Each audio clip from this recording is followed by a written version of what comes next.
Pan-Caribbean Partnership Against HIV and AIDS, PANCAP, believes that the HIV agenda needs to be expanded with attention on poverty, inequality, and human rights in order to effectively tackle the virus. Director of PANCAP, Juliet Bino Sutherland, said by solving and confronting social issues, it is only then persons can be removed from risky environments, which seems to be fueling the spread of HIV.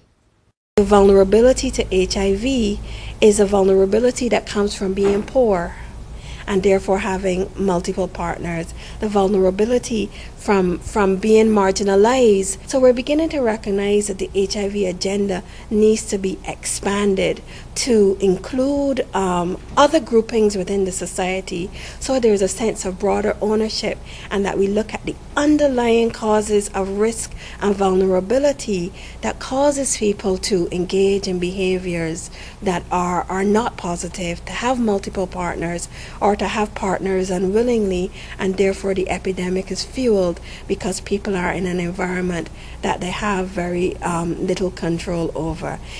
The regional body is hoping that the upcoming International AIDS Conference to be held in Washington, D.C. can pave the way to increase awareness of the key issues that impact on the Caribbean's fight against HIV.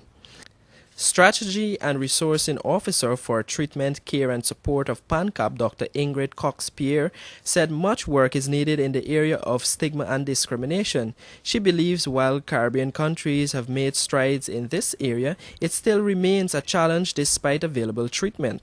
The main issue would be to improve access, change attitudes of persons towards HIV, especially healthcare workers, because these persons will still have to access treatment and care services within the systems in the country.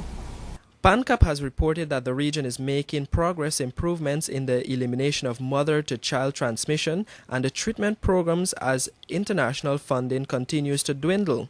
The organization's sole purpose is to bring together over 70 partners to collaborate in the regional response against the deadly virus. Mark Moore reporting for Capital News.